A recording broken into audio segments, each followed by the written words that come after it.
खदेरन की मदर, जब मैं काबुल के मोर्चे पर था तो कांत के बंदूक से लोहे का सनूक तोड़ता था। 1950 के दशक में बिहार में लोहा सिंह की धूम थी।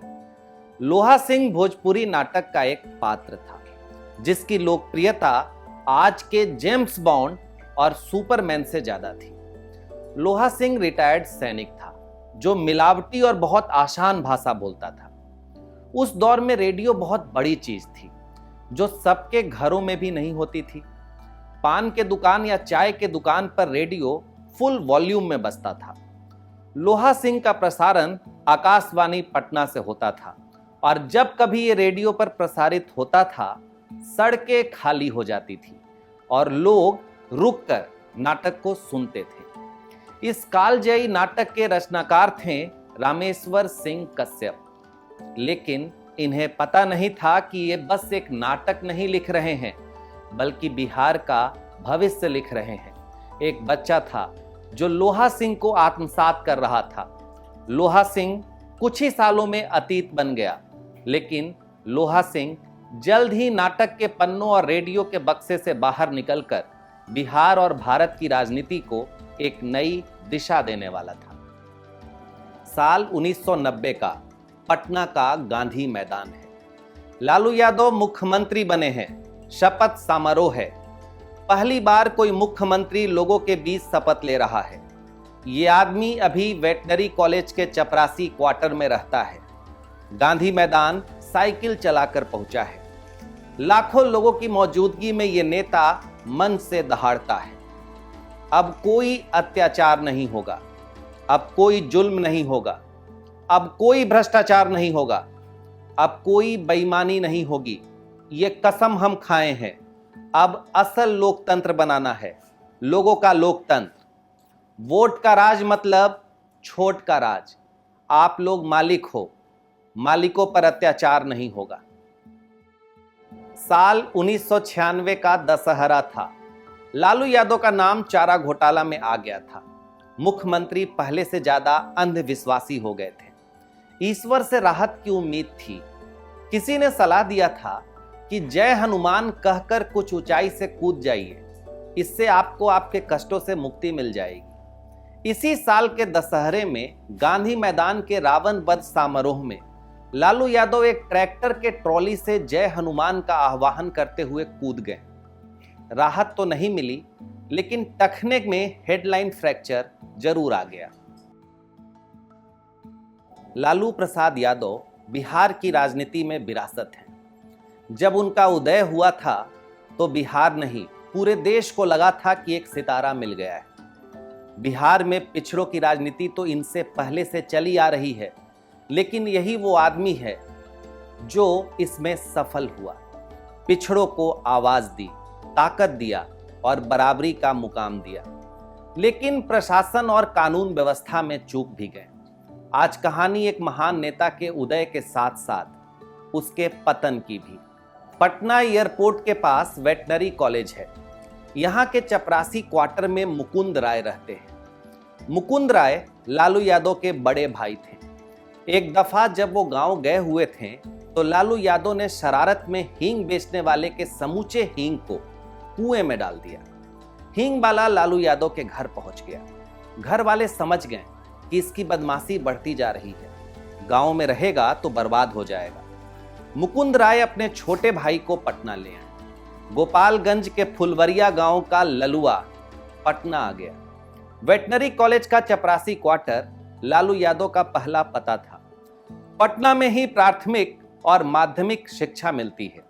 बचपन से ही एक बात थी जो लालू को सबसे अलग बनाती है। कितना भी आर्थिक संकट हो या कोई भी मुश्किल, लालू संयमित रहना जानते थे। दूसरों का नकल उतारने में उस्ताद थे और सबको हंसाने में माहिर। लालू अपने स्कूल के दौर से ही वही बनने की तैयारी कर रहे थे वो जो बाद में बनते भी हैं। नकल के लिए लोहा सिंह उनका प्रिय पात्र था।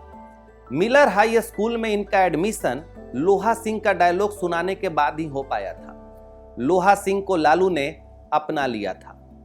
लालू अभिनेता थे, खिलाड़ी थे, लेकिन सबके साथ एक नेता बनने की प्रक्रिया में लगे हुए थे। स्कूली शिक्षा के बाद पटना के बीएन कॉलेज में दाखिला लिया और यहीं से शुरू हुआ छात्र राजनीति का सफर और एक नेता के गढ़ने की प्रक्रिया।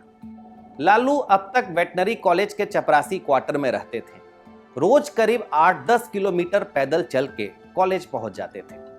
तो मन में एक खीज रहती थी। कॉलेज से बस चलाने की मांग रखते हुए एक बार इन्होंने भाषण दिया। ये समस्या बहुतों के साथ थी, इसलिए लालू को बढ़िया सपोर्ट मिल गया और इनकी मांग भी मान ली गई। लालू राजनीति में आ चुके थे और इसके बाद लालू कभी पीछे मुड़ के नहीं देखते। 1973 तक कॉलेज के बच्चे इनके अंदाज को पसंद करने लगे थे। छात्र लालू कॉलेज में लोकप्रिय हो रहा था। इस साल उन्हें पटना यूनिवर्सिटी के स्टूडेंट यूनियन का अध्यक्ष बनाया गया। सुशील कुमार मोदी महासचिव नियुक्त हुए और रविशंकर प्रसाद सचिव।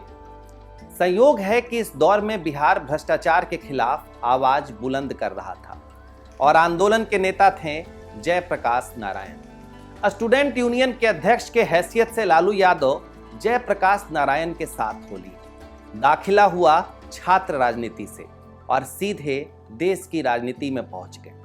गिरफ्तारी और आंदोलन लालू यादव के जीवन का अहम हिस्सा बन गया था। साल 1975 में देश भर में इमरजेंसी लगा दिया गया था। बाकी नेताओं की तरह लालू यादव भी गिरफ्तार कर लिए गए। लालू यादव की गिरफ्तारी maintenance of internal security act Misa के तहत हुई थी। जेल के दौरान ही लालू यादव की पहली पुत्री का जन्म हुआ था, इसलिए इसी एक्ट के तहत इनका नाम मीसा रख दिया गया। बाद में भारती नाम जोड़ दिया गया। इमरजेंसी के बाद भारत का माहौल बदल गया। ये गीत उस दौर का नेशनल एंथम बन गया था। जयप्रकाश का बिगुल बजा तो जाग उठी तरुणाई है, तिलक लगाने तुम्हें बचाने क्रांति द्वार पर आई है। कौन चलेगा आज देश से भ्रष्टाचार मिटाने को, बर्बरता से लोहा लेने सत्ता से टकराने को। आज देखते कौन रचाता मौत के संग सगाई है। इमरजेंसी के बाद लोकसभा का चुनाव हुआ। लालू यादव को छपरा से टिकट मिला और इस तरह 29 साल के फुलवरिया गांव का चरवाहा संसद पहुंच गया। इसके बाद 1980 में सोनपुर से विधायक हुए। जनता पार्टी में रहते हुए लालू का कद बढ़ता रहा, क्योंकि खबरों में बने रहने का हुनर लालू जानते थे। इसका एक उदाहरण देखिए। 1983 में इनके विधानसभा क्षेत्र सोनपुर बाढ़ से प्रभावित हो गया था। लालू बिना कोई राहत सामग्री लिए बाढ़ प्रभावित क्षेत्र में भूख से पीड़ित लोगों को राहत पहुंचाने चले गए, वो भी खाली हाथ। वहां गांव के कुछ अमीर लोगों से मदद मांगी। गांव के लोग अपने विधायक की बात को टाल नहीं पाते हैं और देखते ही देखते ट्रैक्टर के ट्रॉली से अनाज पहुंचने लगता है। वहां के वीडियो से कहलवाकर कुआं बना दिया जाता है। लालू कई दिनों तक पीड़ित लोगों के साथ रहते हैं। उनके साथ हंसी मजाक चलता रहता है, साथ ही भोजन और खैनी भी। लोगों का विधायक बुरे समय में उनके साथ रहा। ये लोगों के लिए सबसे बड़ी बात थी। बिहार में इमरजेंसी के बाद जनता पार्टी की सरकार आई, लेकिन कुछ ही दिन बाद कांग्रेस वापस सत्ता में आ गई। जनता पार्टी मुख्य विपक्षी दल बन गया। 1988 ईस्वी में इस दल के सबसे बड़े नेता कर्पूरी ठाकुर का देहांत हो गया। कर्पूरी ठाकुर के शव यात्रा का पूरा मीडिया कवरेज लालू जी ले गए और साथ ही कर्पूरी ठाकुर के राजनीतिक बारिश भी हो गए। 1990 में विधानसभा चुनाव हुआ, जनता पार्टी की सरकार बनी। लालू यादव मुख्यमंत्री बने। पटना के गांधी मैदान में शपथ ग्रहण समारोह हुआ। लालू वेटनरी कॉलेज के चपरासी क्वार्टर में ही रहते थे और मुख्यमंत्री के बाद भी वहीं रहेंगे। गांवों से जुड़े नेता थे। अपनी मां के पास गए फुलबरिया, माई हम मुख्यमंत्री बन गए नी। ई का होला? ई जे हथुआ महाराज बाड़न उनको से बढ़। अच्छा ठीक बा, जाए द, लेकिन तोहरा सरकारी नौकरी नानू मिलल। लालू मुख्यमंत्री बन चुके थे। ऐसा मुख्यमंत्री जिसकी छवि को बिहार से हटाया नहीं जा सकता है। इस आदमी के माथे पर कई इल्जाम हैं, लेकिन इस आदमी के रुतबे में, इसके शान में बहुत सी बातें भी हैं। 3 चीज है जो लालू को अद्भुत बनाती है। ठेठ गवई अंदाज, मंडल राजनीति और धर्मनिरपेक्षता। अपनी राजनीति विरासत को लालू ने सत्ता में आने के कुछ ही दिनों के भीतर परिभाषित भी कर दिया। लालू यादव वेटनरी कॉलेज में रहते थे और साइकिल से मुख्यमंत्री कार्यालय जाते थे। कभी कभी रिक्शा भी ले लेते थे जो पान के दुकान पर रुक रुक कर चलती थी। पान, चाय और खैनी के शौकीन थे। अधिकारियों ने कुछ दिनों में ही कहना शुरू कर दिया कि साहब, वेटनरी कॉलेज के चपरासी क्वार्टर में आप रहते हैं, इससे बहुत लोगों को दिक्कत होती है। लालू भी मान गए। एक अने मार्ग अब आवास था, राजभवन के ठीक सामने। राजभवन जो ब्रिटिश हुकूमत के अंग्रेजियत संस्कृति का परिचायक था, तो लालू यादव ने ठीक उसके सामने एक अने मार्ग को एकदम ठेठ देहाती शैली में बसा दिया। सजावटी पेड़ पौधों की जगह देसी पेड़ पौधों ने ले लिया। गाय और भैंस भी बांधे जाने लगे। मुख्यमंत्री आवास लोगों के लिए खोल दिया गया। सुबह उठने के बाद लालू यादव जब कमरे से बाहर निकलते तो हाथ में नीम का दातुन होता था। अहाते में बैठकर सैकड़ों लोगों के साथ बातचीत चलता रहता। कहीं जाना हुआ तो फटफटिया तैयार। फटफटिया माने हेलीकॉप्टर, जिसे लालू फटफटिया कहते थे। गांव के लोगों को फ्री हेलीकॉप्टर की सवारी भी मिलती थी। घूमने फिरने वाला सीएम थे, कभी कहीं भी पहुंच गए तो लोगों को सीएम अब घर का आदमी लगने लगा। ऐसा सीएम जो अचानक उनके घर पर आकर खाना मांगने लगता था, फिर खैनी खाता था। लालू ने मुख्यमंत्री की कुर्सी को सुदूर गांव के दलित बस्ती में गरीब आदमी के घरों में बसा दिया था। लालू जनता के मुख्यमंत्री थे, जनता के बीच से आए थे। वो इसे हमेशा इसी तरह रहने देना चाहते थे। इसी में उनका फायदा भी था। लालू असल मायने में जनता दरबार लगाने वाले देश के पहले नेता थे और ये सब कार्यवाही मुंह जवानी करते थे। फाइलों में घंटों उलझना इन्हें बिल्कुल पसंद नहीं था। ये कहते थे कि फाइल पे सिग्नेचर करते करते इनका कलेजा दुखाता है। एप्लीकेशन और फाइल वाले नेता नहीं थे। लालू की राजनीति का दूसरा मास्टर स्ट्रोक था मंडलवाद। लालू पिछले वर्ग से आते थे और पिछड़ों के नेता थे। उन्हें यह बिल्कुल स्वीकार्य नहीं था कि पिछला वर्ग स्वर्णों से थोड़ा भी पीछे रहे। बिल्कुल शुरुआत से लालू ने पिछड़ों में आत्मविश्वास तो भर ही दिया था। लालू से पहले गांव के बड़े जमींदार, सांसद, विधायक को अपने दरवाजों पर बुलाते थे, जिससे पूरे गांव में उनका रुतबा बढ़ता था। लालू बिना इनविटेशन के पिछड़ों के घर पहुंचकर खाना मांगने लग जाते थे। कोई कहता था कि कौन है, तो उधर से जवाब आता, ललुआ हैं लालू। एक दफा बेगूसराय के बछवाड़ा में एक पिछड़े वर्ग के एक व्यक्ति की हत्या एक सुवर्ण वर्ग के लोगों के द्वारा कर दी गई। लालू वहां पहुंचते हैं और एक कुर्सी लगाकर बैठ जाते हैं। अधिकारियों को निर्देश देते हैं कि जब आरोपी पकड़ा जाएगा तभी उठेंगे। 5 घंटे के बाद गिरफ्तारी होती है, तब तक लालू उसी कुर्सी पर बैठे रहते हैं। अब राज्य के पुलिस स्टेशन में किसी भी वर्ग के लोगों का रिपोर्ट आराम से लिखाया जा सकता था। बिहार की स्थिति जातीय मामलों में बहुत खराब थी। सामंती मानसिकता वाला राज्य था। बहुजन पीड़ित थे। यहीं लालू को एक मौका मिला।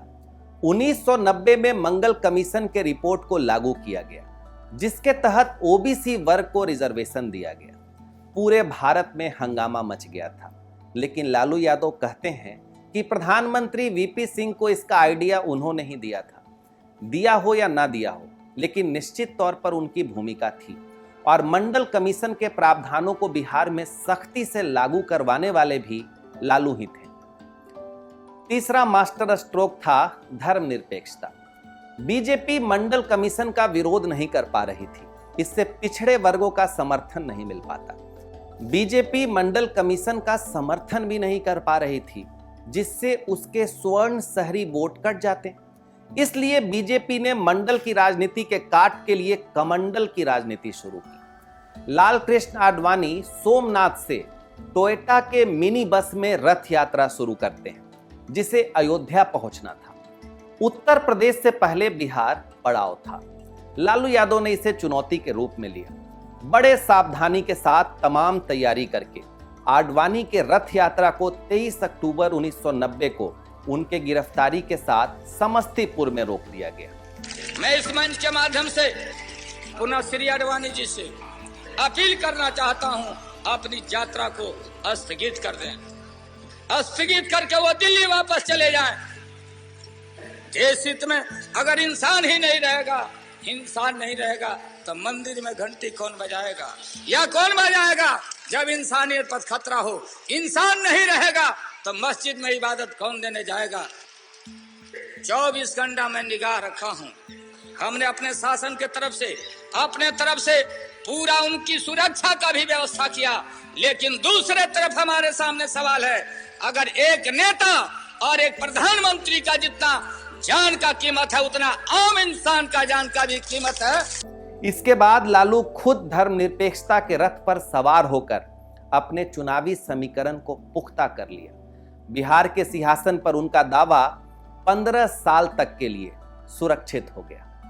लालू अपने इन 3 सिद्धांतों में एकदम हार्डकोर थे, इससे समझौता नहीं कर सकते थे और उन्होंने कभी किया भी नहीं। देसी गवई अंदाज, मंडलवाद और धर्मनिरपेक्षता, इन सब मुद्दों का फायदा चुनाव में भी मिला। 1995 के विधानसभा चुनाव के दौरान टीएन शेषन ने जब बहुचर्चित चुनाव करवाया, तब रिजल्ट आया तो लालू एक तरफा जीत चुके थे और इस जीत ने लालू यादव के भीतर प्रधानमंत्री बनने तक की महत्वाकांक्षा को जगा दिया था। लालू प्रसाद का उदय हो चुका था, लेकिन इसके साथ ही उदय हुआ था बिहार में रंगबाजी का, बिहार में घोटालों का, जंगल राज का। लालू के साथ साथ कई नाम जुड़ते चले गए, साधु, सुभाष, शहाबुद्दीन, इसके साथ ही नक्सलवाद और रणबीर सेना भी। अपहरण बिहार में आम हो गया। डर के साए में बिहार के रात और दिन कटने लगे। इसी के साथ मुद्दा उठा चारा घोटाला का, जिसने लालू के राजनीतिक कैरियर को खत्म कर दिया। लेकिन लालू का ऑरा न आज खत्म हुआ है और न कल होगा। अगला वीडियो जंगल राज पर।